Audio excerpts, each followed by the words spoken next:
Tetrapods के बारे में। तो बच्चे मैंने ऑलरेडी आपको प्रीवियस वीडियो में बताया था कि टेट्रापॉड में क्या आता है, लिम्स के बेसिस पर एम्फीबियंस आते हैं, ठीक है, एम्फीबियंस आएंगे, देन रेप्टाइल्स आते हैं, इसके अलावा बर्ड्स यानी कि एव्स आएंगे, एंड देन मैमल्स। सो अब हम स्टार्ट करेंगे अपनी नेक्स्ट कैटेगरी से जो कि है एम्फीबियंस, राइट। एम्फीबियंस क्या होते हैं और इनका जो कैरेक्टरिस्टिक फीचर है वो क्या होगा। तो आपको ये याद रखना है, एम्फी का मतलब होता है डुअल, एम्फी का मतलब है डुअल। ये ऐसे ऑर्गेनिज्म है दैट हैव डुअल हैबिटेट, यानी कि वो पानी में भी रह सकते हैं और जमीन पर भी। तो क्योंकि ये ऑर्गेनिज्म पानी और जमीन दोनों में रहते हैं, हमने यहाँ पर लिख लिया एम्फीबियंस, ठीक है। तो एम्फी का मतलब क्या है, डुअल हैबिटेट, तो हमने यहाँ पर मेंशन कर लिया, दोनों जगह पर मिलेंगे, राइट। चलिए अब क्या क्या कैरेक्टरिस्टिक फीचर होगा, मॉइस्ट स्किन, इनकी जो स्किन होती है बहुत ज्यादा मॉइस्ट होती है, इनकी जो स्किन है वो बहुत ज्यादा मॉइस्ट होगी, ठीक है। बॉडी डिवाइडेड होती है हेड और ट्रंक में, बॉडी डिवाइडेड है हेड और ट्रंक में, ठीक है। इनके पास जब हम बात करेंगे तो लिम्स तो डेफिनेटली प्रेजेंट होंगे क्योंकि टेट्रापॉड के अंदर आते हैं, बॉडी हेड और लिम्स में डिवाइडेड है, आईलिड्स इनके पास वेल डेवलप्ड होती हैं, ईयर को रिप्रेजेंट करने के लिए टिम्पेनम होता है इनके पास, क्या होता है, टिम्पेनम होता है। और जो फिशेस थी मैं उनमें एक और चीज आपको बता दूं, दे हैव 2 ईयर ऑसिकल और उनमें सिर्फ इनर ईयर ही प्रेजेंट होता है, उनमें इनर ईयर ही प्रेजेंट होगा और 2 ही ईयर ऑसिकल्स थे। लेकिन यहाँ से जितने भी इंडिविजुअल्स आप पढ़ोगे है ना, मतलब टेट्रापॉड में जितने भी ऑर्गेनिजम्स आते हैं उनके पास क्या होता है, इन सभी के पास 3 ईयर ऑसिकल्स प्रेजेंट होते हैं, 3 ईयर ऑसिकल्स, करेक्ट। लेकिन जो फिशेस आपने पढ़ी है ना, उसमें आपको ये याद रखना है कि दे हैव विबेरियन अपैरेटस, ये एक विबेरियन अपैरेटस होता है उनके पास, और ये जो अपैरेटस है ये करता क्या है, ये ईयर के साथ कनेक्शन मेंटेन करके रखेगा स्केलेटन का, ठीक है। ईयर के साथ कनेक्शन मेंटेन रखने का काम किसका होता है, विबेरियन अपैरेटस का, जो कि फिशेस के अंदर प्रेजेंट होगा, ठीक है। अब यहाँ पर हम वापस आ जाते हैं एम्फीबियंस पे, आइलिड्स प्रेजेंट है, ईयर की ओपनिंग को टिम्पेनम रिप्रेजेंट करेगा, स्किन कैसी है, मॉइस्ट हो गई। अब बात करेंगे इनके पास कैसा हार्ट होता है, 3 चैम्बर्ड हार्ट होता है, मतलब 2 ऑरिकल प्रेजेंट होंगे और एक वेंट्रिकल प्रेजेंट होगा, 2 ऑरिकल्स 1 वेंट्रिकल, करेक्ट। इनके अंदर इनकम्प्लीट डबल सर्कुलेशन होती है, इनकम्प्लीट डबल सर्कुलेशन, यानी कि जो हार्ट है उसके अंदर 2 बार ब्लड सर्कुलेट होगा, लेकिन एक बार ऑक्सीजनेटेड और डीऑक्सीजनेटेड ब्लड आपस में मिक्स कर जाते हैं, ठीक है। तो इनके अंदर इनकम्प्लीट डबल सर्कुलेशन होती है, 3 चैम्बर्ड हार्ट होता है, ये भी पोइकिलोथर्मस होते हैं। पोइकिलोथर्मस का मतलब हो गया they are not able to maintain their internal environment according to the external environment, right. साथ साथ आप देखोगे इनकी जो बॉडी टेक्सचर है, दे हैव नो स्केल्स, इनकी बॉडी के सरफेस पर कोई स्केल्स नहीं होते हैं, इनका टेक्सचर ही ऐसा है जो कि अपीयर करता है स्केल्स ऐसा, ठीक है। मॉइस्ट स्किन हो गई, तो जब ये रेस्पिरेशन करेंगे, जब ये रेस्पिरेशन करेंगे तो किस किस चीज से करेंगे, देखिए इनकी जो लार्वल स्टेजेस होती है सच एज टैडपोल, हम फ्रॉग का एग्जांपल ले रहे हैं, तो उनके पास गिल्स प्रेजेंट होगा, तो जब भी गिल्स के थ्रू रेस्पिरेशन होती है इसको ब्रैकियल रेस्पिरेशन कहा जाता है, ठीक है। अब यहाँ पर आपने देखा गिल्स के थ्रू रेस्पिरेशन हो सकती है, और क्योंकि जो टेरेस्ट्रियल एम्फीबियंस हैं दे हैव लंग्स, तो लंग्स के थ्रू रेस्पिरेशन करेंगे, इसको प्लूरल रेस्पिरेशन भी कह देते हैं, ठीक है। यहाँ पर प्लूरल किस चीज के लिए यूज किया गया, लंग्स के लिए यूज किया गया, ठीक है। पल्मोनरी भी कहा जाता है इसको, जनरली आप वर्ड देखोगे पल्मोनरी, तो पल्मोनरी रेस्पिरेशन किस लिए है, लंग्स के लिए। इसी के साथ साथ जो कैरेक्टरिस्टिक फीचर्स है एम्फीबियन का वो ये है कि वो स्किन के थ्रू भी रेस्पिरेशन कर सकते हैं, and this is called cutaneous respiration, क्या कहते हैं उसको, क्यूटेनियस रेस्पिरेशन, राइट। तो हम यहाँ पर किसके बारे में बात कर रहे हैं, एम्फीबियंस के बारे में। इनके जो बॉडी स्ट्रक्चर है वो कैसा है ना, आइलिड्स प्रेजेंट है, टिम्पैनम रिप्रेजेंट करता है ईयर को, और हार्ट में 3 चैम्बर्स होते हैं, 2 एट्रियम और 1 वेंट्रिकल, इनकम्प्लीट डबल सर्कुलेशन है, ठीक है। ये हमने यहाँ पर इनकी सर्कुलेशन भी देख ली है, रेस्पिरेशन हो गई है। अगर रिप्रोडक्शन के बारे में बात करेंगे तो आप देखोगे एक्सटर्नल फर्टिलाइजेशन इनके अंदर मिलती है, एक्सटर्नल फर्टिलाइजेशन इनके अंदर मिलेगी, ठीक है। एक्सटर्नल फर्टिलाइजेशन के साथ साथ क्या होगा, क्या डायरेक्ट डेवलपमेंट होगी, indirect development is most common, ठीक है। लेकिन बहुत सारे केसेस में आपको डायरेक्ट डेवलपमेंट भी मिल सकती है। तो हमने यहाँ पर देखा फर्टिलाइजेशन एक्सटर्नल होती है, इनडायरेक्ट डेवलपमेंट होती है, ठीक है। और क्योंकि इनका जो हैबिटेट है वो डुअल है, इसलिए इनको एम्फीबियंस कहा जाता है, ठीक है। डिजिट्स प्रेजेंट होती है इनके पास जो कि वेब्ड होती हैं, जो डिजिट्स होती हैं इनके पास वेब्ड होती हैं। और पेरेंटल केयर का एक बहुत ही अच्छा एग्जांपल है एम्फीबियंस। इनमें पेरेंटल केयर बहुत ज्यादा देखी जाती है। जनरली जो ट्री फ्रॉग होते हैं, हाइला होता है ना, टोड वगैरह, ये क्या करते हैं, जो मेल होते हैं इनके अंदर, मेल एग्स को या तो अपनी बैक पर कैरी करेंगे या फिर कुछ स्टिकी ग्लू से उसको कलेक्ट करके रखते हैं, बस किसी तरीके से प्रेडेटर से उनको प्रोटेक्ट करते हैं, ठीक है। यहाँ पर इनके एग्जाम्पल्स के बारे में हम बात करेंगे। हाइला आपको एग्जाम्पल दे रखा है, बूफो का एग्जाम्पल दे रखा है, ट्री फ्रॉग वगैरह। इसके साथ साथ आपको एक लिम्बलेस एम्फीबियन भी दिया हुआ इक्विपस, तो वो एग्जाम्पल आप जरूर याद करेंगे, ठीक है। सैलमेंडर का एक एग्जाम्पल याद करेंगे which is a lizard like amphibian, लेकिन वो लिजर्ड नहीं है, वो रेप्टाइल नहीं है। तो ये सारे फीचर्स आपको अच्छे तरीके से याद करने हैं। अलॉन्ग विद दिस, जो ये फ्रॉग्स हैं या जो एम्फीबियंस हैं, they have a single opening जिसको क्लोका कहा जाता है। ये जो ओपनिंग होती है वो उनके डाइजेस्टिव ट्रैक्ट के लिए, वो उनके जो यूरिनोजेनिटल ट्रैक्ट है उन सब के लिए एक सिंगल ओपनिंग होती है, जिसको एक्सक्रीटरी ट्रैक्ट के लिए भी, जिसको क्या बोलते हैं, क्लोका बोला जाता है, ठीक है, क्लोका। तो आपको ये याद रखना है, they have a single opening, ठीक है, जिसके थ्रू ये बॉडी के बाहर जो भी एक्सेस वेस्ट है उन सब चीजों को प्रोड्यूस करते हैं, डाइजेस्टिव सिस्टम का या जो भी इंटरकनेक्शन है इनकी बॉडी में। तो ये सारे एग्जाम्पल्स आपको याद करने हैं एम्फीबियंस के, ठीक है। अब हम आगे बढ़ेंगे और बात करेंगे रेप्टाइल्स के बारे में। तो जो रेप्टाइल्स हैं, बेसिकली इनका जो कैरेक्टरिस्टिक फीचर है वो एम्फीबियन से तो डिफरेंट होगा।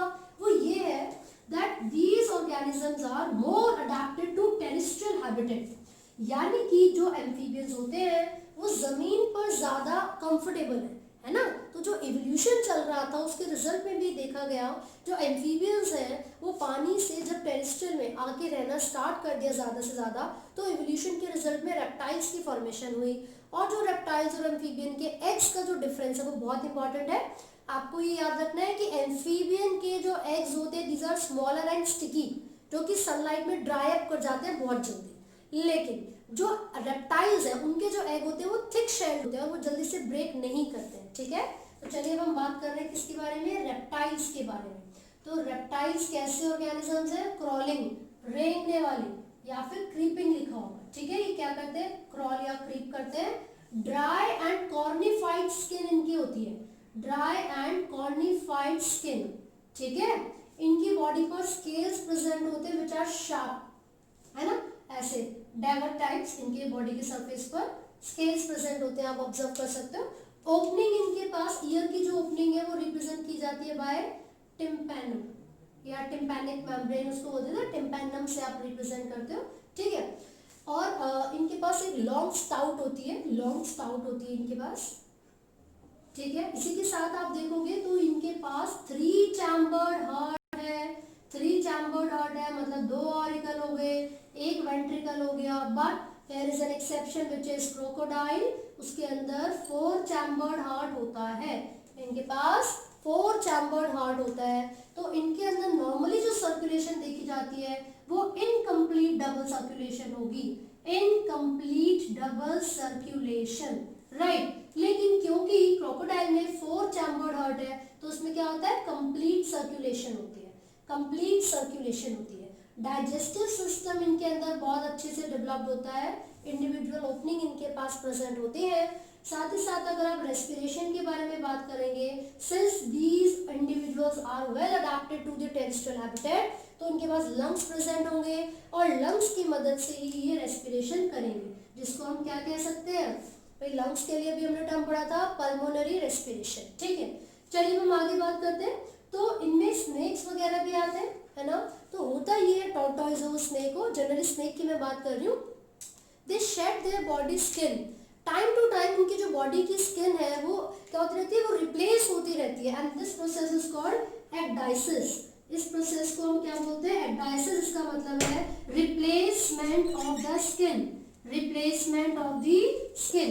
इनकी जो बॉडी सरफेस पर स्किन प्रेजेंट होती है, समय समय पर ये उसको रिमूव करते रहते हैं, and the process of removal of the skin is called ecdysis. This is very common among the snakes. जो हायर स्नेक्स होते हैं उनके अंदर ये प्रोसेस कॉन्टिन्यूसली चलता रहता है, ठीक है। ये एग लेइंग ऑर्गेनिजम्स हैं, यानी कि ओविपैरस होंगे। इंटरनल फर्टिलाइजेशन इनके अंदर होती है, ठीक है।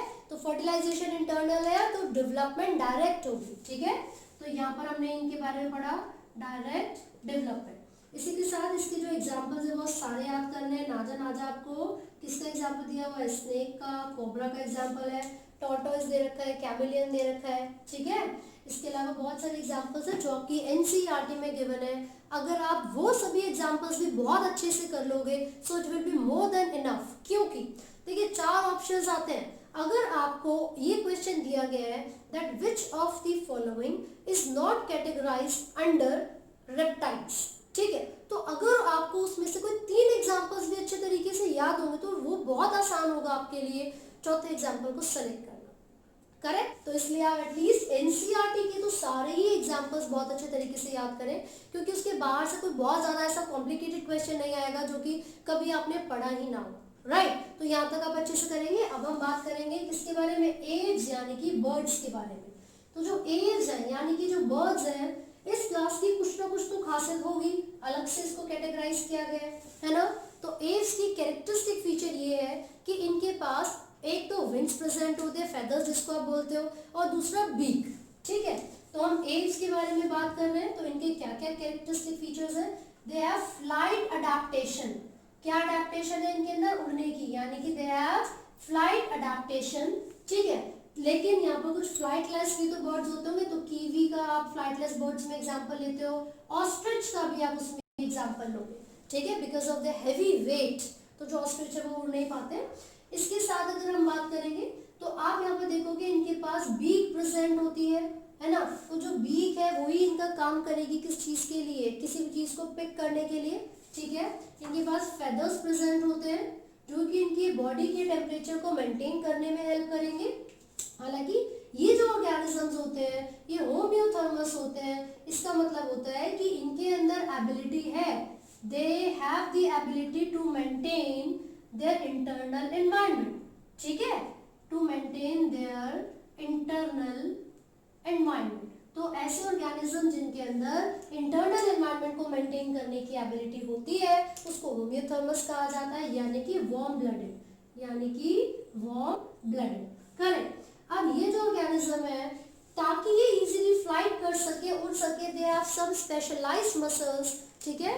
तो यहाँ पर आपको मसल्स के नाम मैं बता देती हूँ। जो माइनर और मेजर मसल्स इनके अंदर प्रेजेंट होती हैं, है ना। पेक्टोरालिस माइनर या minora pectoralis and majora pectoralis, ठीक है।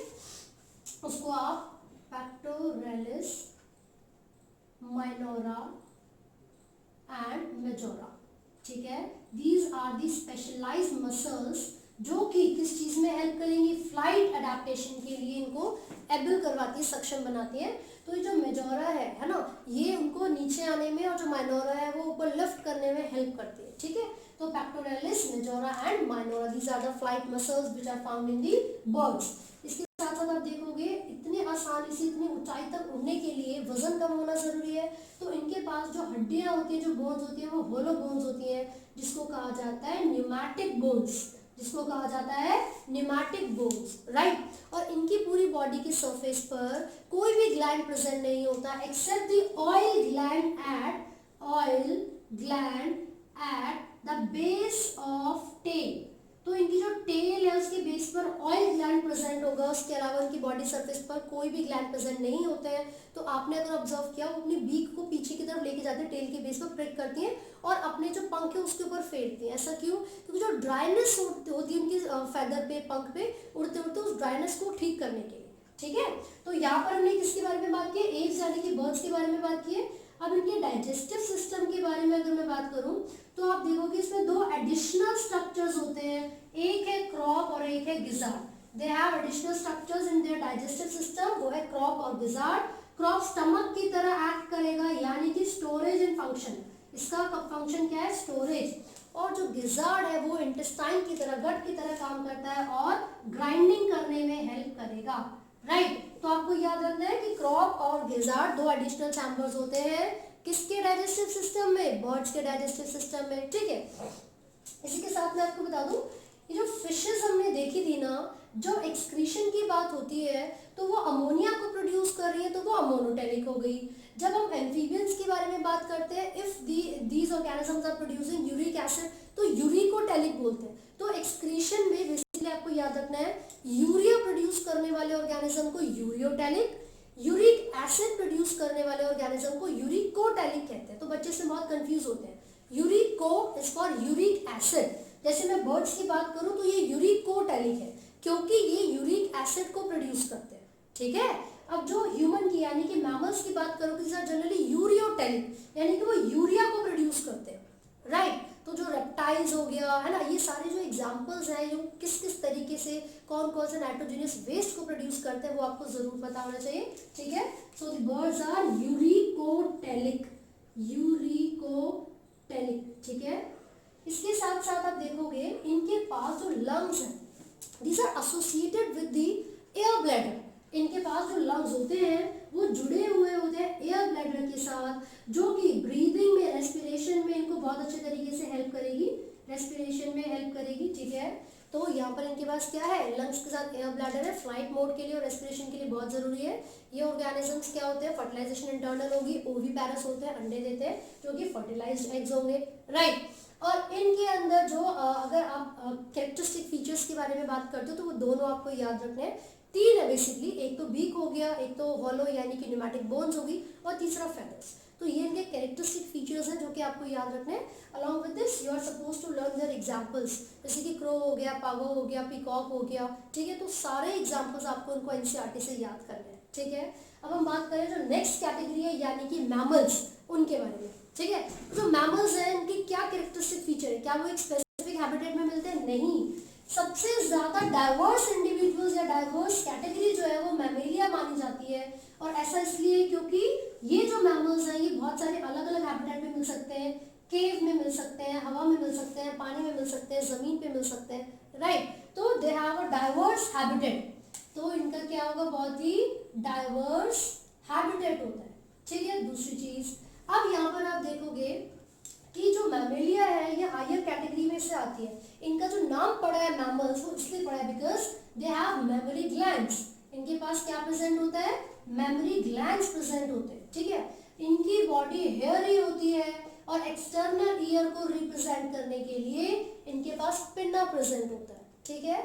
ये अलग अलग हैबिटेट में मिल सकते हैं, अलग अलग तरीके से जो उनके लिम्स है वो फंक्शन परफॉर्म कर सकते हैं, वॉकिंग, रनिंग, स्विमिंग, बरोइंग, अलग अलग चीजों के लिए इनके जो लिम्स है वो अडेप्टेड होते हैं, ठीक है।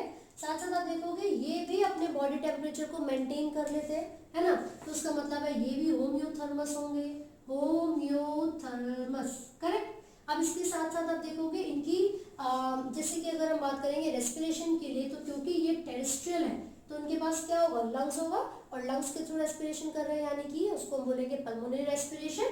जब डाइजेस्टिव सिस्टम के बारे में बात करते हैं तो वो कंप्लीट डाइजेस्टिव सिस्टम होता है इनके अंदर, डाइजेस्टिव सिस्टम इज कंप्लीट, ठीक है। कंप्लीट डाइजेस्टिव सिस्टम से क्या मतलब है, दो ओपनिंग्स होती हैं इनके अंदर, माउथ एंड एनस, दो इंडिविजुअल ओपनिंग इनके अंदर प्रेजेंट होगी, ठीक है। इनका जो हार्ट होता है वो 4 चैम्बर्ड होता है, बर्ड्स में और मैमल्स में 4 चैम्बर्ड हार्ट है, यानी कि 2 ऑरिकल्स एंड 2 वेंट्रिकल्स प्रेजेंट है। इसका मतलब है कि डबल सर्कुलेशन होगी, डबल सर्कुलेशन, ठीक है। तो रेस्पिरेशन देखा, डाइजेस्टिव सिस्टम देखा। अगर नर्वस सिस्टम की यहाँ पर बात करते हैं तो बर्ड्स में भी वेल डेवलप्ड होगा और मैमल्स में भी optic lobes and olfactory lobes are well developed. Vision के लिए और स्मेल के लिए जो लोब्स होते हैं सबसे ज्यादा डेवलप्ड होते हैं, और जो बर्ड्स हैं उनके अंदर तो स्पेसिफिकली ऑल्फैक्टरी लोब्स बहुत अच्छे से डेवलप्ड है, ठीक है, ऑप्टिक लोब्स भी। तो जो मैमेलियन की हम बात करेंगे तो इनका जो नर्वस सिस्टम है this is highly developed, neurons, billions of neurons present होते हैं, hundreds of billions of neurons present होते हैं, एंड वो सीएनएस भी कंप्लीटली डेवलप्ड होगा, that has brain and spinal cord, brain and spinal cord, ठीक है। अब हम बात करेंगे इनकी जो ये रिप्रोडक्शन करते हैं वो कैसे होगी। इंटरनल फर्टिलाइजेशन होगी, sexes are separate, male female अलग होते हैं, ठीक है। इंटरनल फर्टिलाइजेशन होती है, डायरेक्ट डेवलपमेंट होती है, वीवीपैरस होते हैं। लेकिन मैमेलिया में आप एक एक्सेप्शन पढ़ रहे हो ओवीपैरस की, ओवीपैरस जिसका नाम है ऑर्निथोराइकस यानी कि प्लैटिपस, ठीक है। तो ये एग्जांपल आप जरूर याद रखेंगे। ऑर्निथोराइकस ये किसका एग्जांपल है, ये है प्लैटिपस ओवीपैरस का, प्लैटिपस जो कि ओवीपैरस है यानी कि एग प्रोड्यूस करने वाले। इसके अलावा आप इसमें cow, dog, cat, human, monkey, chimpanzee, gibbon सभी के एग्जाम्पल्स पढ़ सकते हैं। तो जो मैमेलिया है, क्लास मैमेलिया, इसके सारे फीचर्स आपको याद रखने हैं, हैबिटेट भी याद रखोगे, ठीक है। साथ ही सारे एग्जाम्पल्स जो भी एनसीईआरटी में आपको गिवन है आपको वो थॉरोली याद करना, ठीक है। तो this is all from the chapter number 4 animal kingdom. I hope आपको ये समझ में आया है। अगर इस चैप्टर को आप स्ट्रॉन्ग बनाना चाहते हैं तो एक भी एग्जाम्पल मिस मत कीजिए।